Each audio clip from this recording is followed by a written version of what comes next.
इन लोगों को जानते हो एसएचओ? आज के वक्त पे सिर्फ पैसे की जबान चलती है और वो बहुत है हमारे पास। ये लो, आप खुद ही पढ़ लो। तुमने उसे बताया कितना सॉलिड एविडेंस हमारे हाथ लगा है? नहीं, मेरी बात नहीं हुई और ना ही मैं चाहता हूँ। मैं बरसों पहले के मूसा जवारी को फिर से मेरे अंदर जगा दिया असलम, और ये तुमने अच्छा नहीं किया।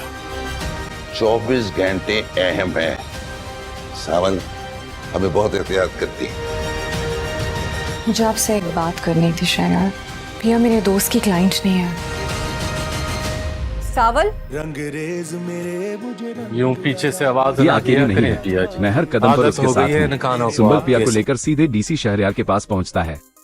पिया पूरी हिम्मत के साथ दाऊद की काली करतूतें बताती है, कैसे वो गरीब लोगों की जमीनों पर कब्जा करता है, कैसे धमकियां देता है और कैसे अम्मी की मौत के पीछे उसी का हाथ था।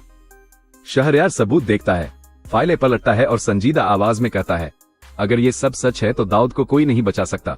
इधर पिया घर लौटते ही सोशल मीडिया पर आ जाती है। कैमरे के सामने खड़े होकर वो दाऊद की असली सूरत दुनिया के सामने रख देती है। वीडियो मिनटों में वायरल हो जाता है।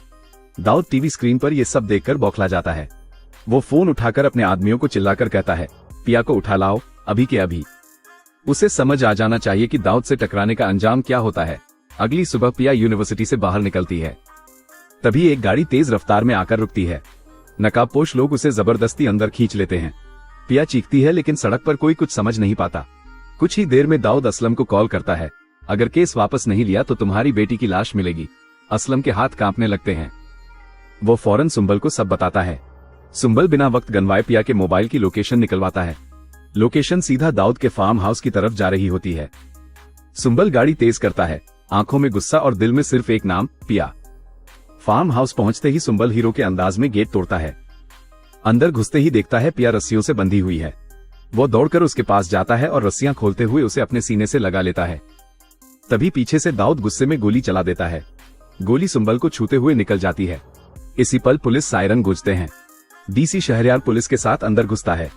दाऊद भागने की कोशिश करता है लेकिन पुलिस उसे दबोच लेती है। अगले दिन अदालत में पूरा सच सामने आ जाता है। फाइलें, गवाह, जमीनों के कागज, सब कुछ। जज सख्त लहजे में फैसला सुनाता है। दाऊद को पिया के अपहरण और गरीबों की जमीनों पर कब्जा करने के जुर्म में 10 साल की सजा सुनाई जाती है। दाऊद के पैरों तले जमीन खिसक जाती है। पुलिस उसे हथकड़ी लगाकर ले जाती है। घर में सुकून लौट आता है। पिया खामोशी से बैठी होती है। सुंबल उसके सामने खड़ा होकर कहता है, पिया, मैंने कभी तुमसे कुछ नहीं मांगा, लेकिन आज दिल की बात कह रहा हूँ। मैं तुमसे मोहब्बत करता हूँ। क्या तुम मुझसे शादी करोगी? पिया की आंखों में आंसू आ जाते हैं। वो सर झुका लेती है। कुछ दिन बाद असलम मौलवी साहब को घर बुलवाता है। घर में सादगी से निकाह की तैयारियां होती हैं। मौलवी साहब पूछते हैं, पिया बिनते असलम, क्या आपको सुंबल के साथ निकाह कबूल है? पिया मुस्कुराते हुए कहती है, मुझे कबूल है। फिर सुंबल से पूछा जाता है और वह भी फक से कहता है, मुझे भी कबूल है। इधर आलियार सब कुछ देख चुका होता है। अपने बाप की हकीकत जानकर वह खामोशी से फैसला करता है। 2 दिन गुजरने के बाद जब अदालत में समटा सुनवाई शुरू हुई तो सकू ने एक नई और खतरनाक चाल चली। उसने असलम का ताल्लुक माजी के एक मशहूर कार चोर गैंग से जोड़ दिया और अदालत में जाली दस्तवटा पेश किए। वहीद भाई ने जज को कायल करने की बहुत कोशिश की कि यह सब पुलिस की बनाई हुई कहानी है, लेकिन सरकारी वकील के दबाव और इन जाली सबूतों की बिना पर जज ने असलम की जमानत खारिज कर दी और उन्हें जुडिशल रिमांड पर जेल भेज दिया। इस फैसले ने पिया की बची कुची उम्मीद भी तोड़ दी और वह अदालत के अहाते में ही गिर पड़ी, जहां सवला ने उसे सहारा दिया और वादा किया कि अब वह कानून के इंतजार में नहीं अब बल्कि अपने तरीके से इंसाफ छीन कर लाएगा। अली यार भी वहां मौजूद था और उसने पिया से हमदर्दी जतानी चाही, लेकिन सवला ने उसे सख्ती से रोक दिया और कहा कि यह सब उसके बाप की वजह से हो रहा है, इसलिए वह पिया से दूर रहे। अली यार परेशान होकर सीधा अपने घर गया और पहली बार सेठ दाऊद की आंखों में आंखें डालकर सवाल किया कि क्या वाकई उन्होंने पिया के बाप को फंसाया है। सेठ दाऊद ने न सिर्फ इस बात को घुमाया बल्कि अली यार को वार्निंग दी कि वह इन मामलात में टांग न आ वरना अंजाम बुरा होगा। इस बात से अली यार को अपने बाप के असली चेहरे का एहसास होना शुरू हो गया। घर पहुंचकर पिया की मां ने मातम बिछा दिया और सारा गुस्सा पिया पर निकालते हुए कहा कि उसकी इंसाफ की जिद ने आज उसके बाप को जेल पहुंचा दिया है और खानदान की इज्जत खाक में मिल गई है। मां के इन अमलों ने पिया को आना तौर पर मैलूआ पैरालाइज कर दिया और वह अपने कमरे में बंद हो गई। सबला ने पिया की मां को समझाने की कोशिश की लेकिन उन्होंने उसे भी वहां से भेज दिया।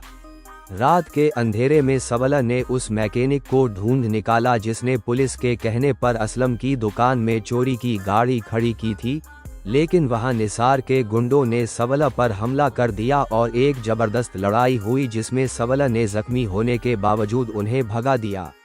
दूसरी तरफ सेठ दाऊद ने पिया के घर की बिजली और पानी कटवा दिया ताकि वह मजबूर होकर घुटने टेक दे। इस खौफनाक मंजर पर हुआ कि पिया अंधेरे घर में अकेली बैठी थी कि अचानक खिड़की का शीशा टूटा और एक धमकी अमिया पर्ची उसके कदमों में आ गिरी जिस पर लिखा था, केस वापस लो वरना अगली लाश तुम्हारी होगी। धमकी भरी पर्ची ने पिया के रोंगटे खड़े कर दिए, लेकिन उसके अंदर डर के साथ साथ एक अजीब सा गुस्सा भी पैदा हो गया। अगली सुबह सावल पट्टी बांधे हुए पिया के घर पहुंचा। जब उसे पता चला कि बिजली और पानी काट दिया गया है तो उसकी आंखों में खून उतर आया। उसने वहीं खड़े होकर मोहल्ले के इलेक्ट्रीशियन को बुलाया और जोर से कहा, जिसने भी यह तार काटी है याद रखे कि अगली बार मैं तार नहीं उसका गला काटूंगा। सावल की इस दहाड़ ने सेठ दाऊद के उन जासूसों को डरा दिया जो गली के कोने पर खड़े थे। दूसरी तरफ अली यार रात भर सो नहीं सका था। उसने फैसला किया कि वह अपने बाप के खिलाफ सबूत इकट्ठा करेगा।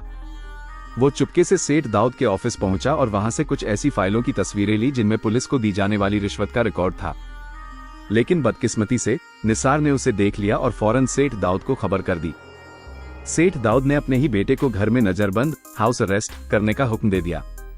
पिया ने फैसला किया कि वह अब कमजोर नहीं पड़ेगी। वह अपनी मां के ताने सहते हुए भी जेल में अपने बाप से मिलने पहुंची।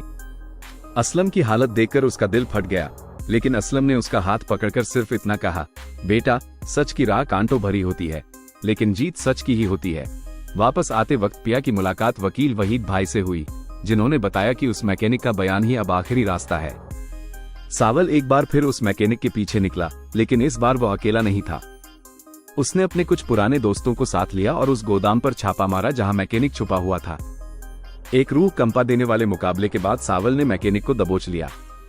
मैकेनिक ने रोते हुए कबूल किया कि एसएचओ और निसार ने उसे डराकर ये सब करवाया था। किस्त का अंत एक बड़े धमाके के साथ हुआ। सावल मैकेनिक को लेकर थाने की तरफ बढ़ रहा था कि अचानक एक तेज रफ्तार ट्रक ने उनकी गाड़ी को टक्कर मार दी। गाड़ी पलट गई और हर तरफ धुआं फैल गया।